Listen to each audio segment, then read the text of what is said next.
And oh man, it is a lot going on in the world of Caitlin Clark. New sponsorships to the left, new deals to the right. It's a lot going on. We are gonna, oh, that's a boss move. Oh, that's a crazy boss move. Listen, I understand. You got Nike deals, you got freaking PGA Golf Tour, Live Golf Tour, you got hockey sponsor. I know you got a lot going on, but to turn down 15. The WNBA just collectively lost it, like toddlers denied candy at the checkout, because Caitlin Clark straight up stared down a $50 million offer from the commissioner and said, "Nope, I'm good." Picture tossing that kind of money on the table and watching it slide away like a rejected card. Fans are erupting. Critics are frothing, and the commissioner probably needs a stiff drink after this one. Hold on tight. This is the kind of chaos nobody saw coming. After it started at 5, right? But the official final offer was $15 million for 10 weeks. He must be making some good dough, and I just think that it was more like a league thing. She didn't want anything. Yeah, she had to give the WNBA. And I'm sure many offers came to her, especially after. I think we helped her. Make more money with some more money. If anything, you got a name like Ice Cube offering you $15 million on publicly, man. You got all that. That's all you need. That's all you need for the other 5 and the other 5 and the other 5 to come. The WNBA just got served a level of chaos that would make reality TV producers weep with envy. Picture the commissioner sliding a record-breaking $50 million deal across the table to Caitlin Clark, expecting gasps, confetti, maybe even someone fainting from sheer shock. Instead, Caitlin glances at it, shrugs, and basically says, "Adorable, but I'll pass." And that's when the league lost it. Not just a reaction, an outright eruption.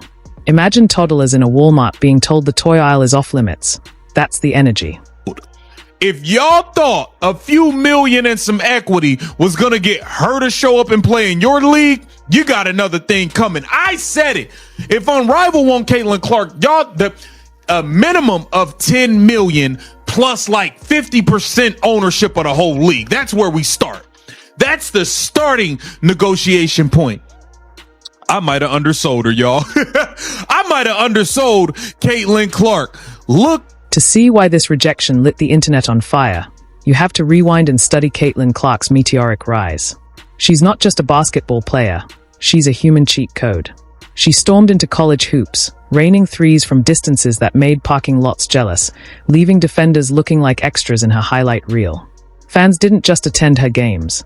They practically camped out for a glimpse, fighting for any standing room spot they could snag. Is on welfare, okay? If they weren't on welfare, then the league would fold and there would be no women's basketball. And that is basically what has been revealed in this bombshell report about the WNBA being on track to lose roughly $50 million this year.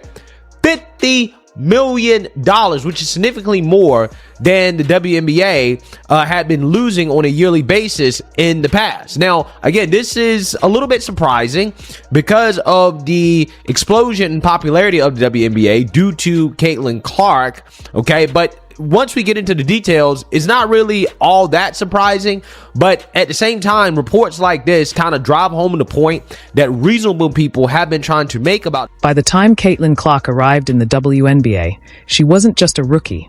She was a full-blown economic phenomenon. Merch sales skyrocketed. Ticket prices soared. Arenas suddenly felt like Taylor Swift concerts, minus the friendship bracelets, of course. Naturally, the league thought, let's lock her down with a mega deal. $50 million, a number the WNBA had never even dared to whisper before. Historically, most players are hustling on contracts that wouldn't even cover an NBA rookie's sneaker budget. Recent report dropped that the Big Three reportedly offered Caitlin Clark 15 M's for 10 games, but she declined. Crazy. Her endorsement deals must be pretty decent for her to willingly turn that down, because we know her WNBA salary is nothing to brag about. But for her to do that, I guess I look at it like this. If she were to have accepted that before she even stepped foot on a WNBA court, I could only imagine how they would have treated her. I don't even think she would have made it through half the season. She would have had a... This wasn't just a contract. It was a full-blown love letter from the league, practically screaming, "Caitlin, please don't leave us. We need you more than oxygen." And then came the twist, the rejection. And let's be honest, this wasn't just a no. It was a nuclear-level, soul-shattering no. The kind that makes you question every life choice leading up to that moment. The commissioner probably felt like someone who meticulously planned the perfect proposal, only to be turned down in front of a stadium full of iPhones recording in 4K. Endorsements from Nike, Gatorade, State Farm. She's sitting on deals worth far more than a league paycheck.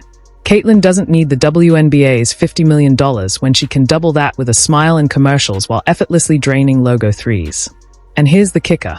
The league thought they were offering the deal of a lifetime. But Caitlin knows her value. She isn't just a player, she's the main attraction. The reason casual fans even bother tuning in. She declined it. If that doesn't tell you how much money Caitlin Clark is making, I don't know, bro. Because who's saying no to $15 million for 10 games? She doesn't even have to score 10 points and she still would be making more than a lot of NBA players make. But Caitlin Clark isn't even back from injury yet to play for the Indiana Fever. Do you guys think Caitlin Clark should have taken this $15 million? At this point, Caitlin Clark is to the WNBA what Wi-Fi is to your home. You might survive without it, but try convincing anyone to stick around. The fallout was immediate. Fans erupted, half hailing her as a genius, the other half labeling her reckless. Meanwhile, sports media went full meltdown mode, spinning this like a mashup of a Wall Street crash and a royal scandal. Headlines practically screamed, "Is Caitlin Clark destroying the WNBA?" And honestly, the league had to ask itself the same question. Caitlin simply stayed back, reminding everyone that she doesn't need the WNBA nearly as much as they need her. It's like Netflix offering Taylor Swift a massive concert special deal, and she casually responds, "Cute. But I just made more selling vinyl albums last week." Suddenly, the power dynamics flipped. And don't think the league just shrugged it off. No way. The WNBA went full-on panic mode. They would have no fans. And I think that a lot of people are forgetting the fact that just, again, a few years ago, before Caitlin Clark was in the league, this is what it looked like at a... Picture a boardroom full of executives pacing, sweating, and debating whether they should start selling plasma just to scrape together another $20 million. Social media managers were in full-on crisis mode, pumping out highlight reels, hashtags, and motivational quotes about growing the game. But it was already too late. The narrative had escaped. Caitlin Clark had flexed on the entire league. Now the real question looms. What does this mean for the WNBA's future? If one player can casually shrug at a $50 million offer, what does that say about the league's ability to retain its stars? And here's the kicker. Caitlin isn't the only one who knows her worth. Meanwhile, the commissioner is probably replaying that moment at 3 a.m., questioning every decision that led to it. If you thought the WNBA would just nod politely and move on after Caitlin turned down $50 million, you clearly underestimate how dramatically this league reacts when it's backed into a corner. Basketball. Your cousin Caitlin Clark just got an 8-figure deal with Nike. Yeah. A lot of people in our community is up in arms. They not feeling that. They mad Aja Wilson don't got a shoe yet. And it's simple math, bro. Aja Wilson played in the championship for the WNBA, and the final game peaked at like 1.2 million. Caitlin Clark played in the Final Four, and the game before the championship game peaked at 17 million viewers. Caitlin Clark is gonna come to the WNBA and violate that. This wasn't just a rejection. It was a full-blown humiliation. Imagine throwing the world's biggest surprise party, hiring Beyoncé, renting a stadium, and the guest of honor doesn't even show up. That's exactly how the commissioner felt, except worse, because the entire world was watching. The league's first reaction? Pure denial. Anonymous insiders insisted Caitlin hadn't actually said no, claiming it was complicated or still under discussion. Translation: the WNBA was scrambling to save face faster than a teenager trying to delete browser history before their parents walk in. Then came the anger. But to anyone paying attention, it was all part of Caitlin's strategy. She was playing chess while everyone else was fumbling with a checkers set. And oh, the memes. Social media erupted. Clips of the commissioner sweating during press conferences were edited with captions like, "When you realize your entire business model depends on one 22-year-old." Others mocked up fake WNBA ads reading, "Please, Caitlin, we'll even throw in free snacks for life." Brutal, yes, but absolutely hilarious. Because the internet never passes up an opportunity to dunk on desperation. needs to do something about this.